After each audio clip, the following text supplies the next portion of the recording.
Football या soccer जैसे कुछ जगहों पे बोलते हैं, बस एक स्पोर्ट नहीं है, ये तो पूरी दुनिया में छाया हुआ है।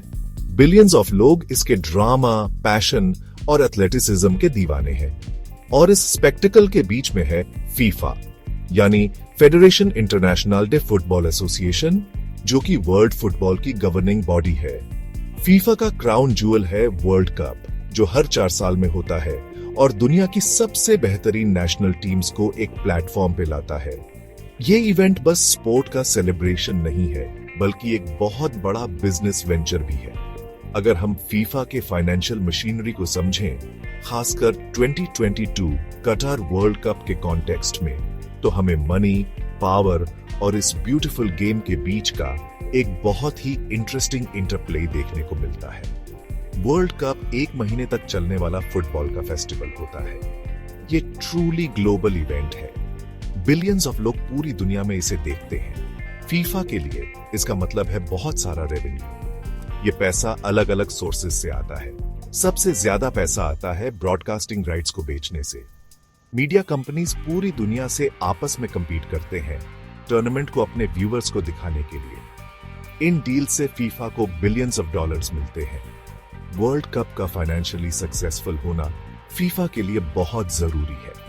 इससे ऑर्गेनाइजेशन अपने ऑपरेशंस को फंड कर पाता है।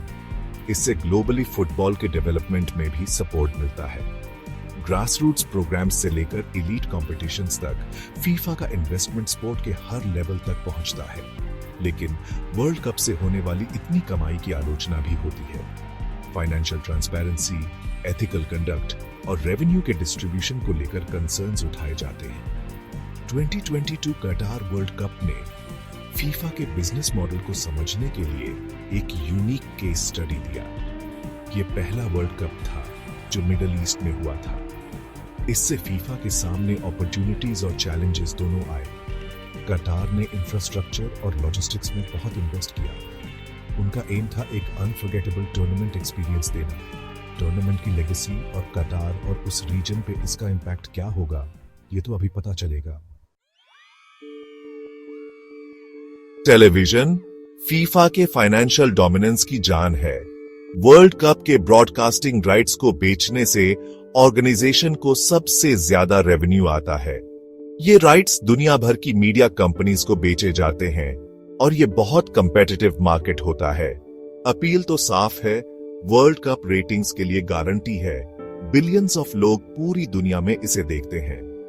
इन लुक्रेटिव ब्रॉडकास्टिंग डील्स को सिक्योर करना एक कॉम्प्लेक्स और स्ट्रेटेजिक प्रोसेस होता है। फीफा ब्रॉडकास्टर्स के साथ टूर्नामेंट से सालों पहले निगोशिएट करना शुरू कर देता है। वो वर्ल्ड कप के ग्लोबल अपील का यूज करके सबसे ज्यादा फीस सिक्योर करते हैं। इन निगोशिएशंस में मार्केट साइज, व्यूअर डेमोग्राफिक्स और हर रीजन के ओवरऑल मीडिया लैंडस्केप का ध्यान रखा जाता है। जो पैसे की बात होती है, वो बताता है कि वर्ल्ड कप को ब्रॉडकास्ट करने को कितना वैल्यू दिया जाता है। मीडिया कंपनीज के लिए वर्ल्ड कप ब्रॉडकास्टिंग राइट्स में इन्वेस्टमेंट एक कैलकुलेटेड गैम्बल होता है। वो चाहते हैं कि एडवर्टाइजिंग रेवेन्यू और कुछ केसेस में सब्सक्रिप्शन फीस से वो अपने इन्वेस्ट किए हुए पैसे कमा लें। वर्ल्ड कप के ऑडियंस का स्केल ब्रांड्स को ग्लोबल कंज्यूमर बेस तक पहुंचने के लिए एक बहुत बड़ा प्लेटफॉर्म देता है। इसलिए टूर्नामेंट के दौरान एडवर्टाइजिंग स्लॉट्स की प्राइस बहुत ज्यादा होती है। 2022 कतार वर्ल्ड कप ने ब्रॉडकास्टिंग राइट्स की बढ़ती हुई वैल्यू को दिखाया। टूर्नामेंट ने व्यूअरशिप के सारे रिकॉर्ड्स तोड़ दिए और वर्ल्ड कप का ग्लोबल टेलीविजन फिनोमिनन होना और भी पक्का हो गया।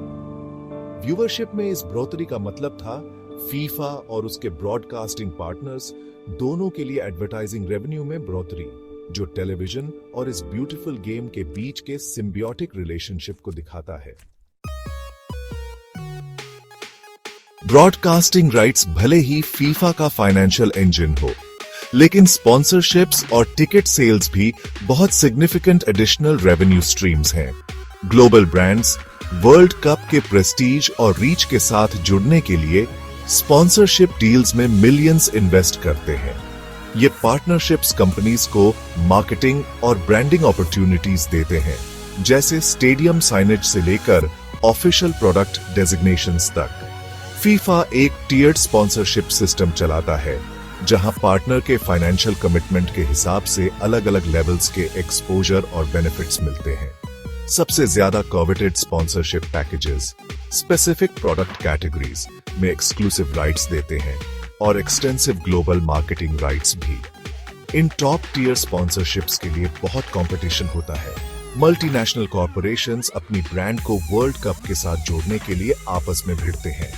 टिकट सेल्स भले ही ब्रॉडकास्टिंग और स्पॉन्सरशिप रेवेन्यू से कम सिग्निफिकेंट हो, फिर भी फीफा के कॉफर्स में बहुत बड़ा योगदान करते हैं। वर्ल्ड कप टिकट्स की डिमांड हमेशा सप्लाई से ज्यादा होती है, जिससे एक थ्राइविंग सेकेंडरी मार्केट बनता है। फीफा अलग अलग टिकटिंग कैटेगरीज और प्राइसिंग स्ट्रक्चर्स रखता है ताकि अलग अलग बजट्स को केटर किया जा सके और पूरी दुनिया के फैंस के लिए एक्सेसिबिलिटी इंश्योर की जा सके।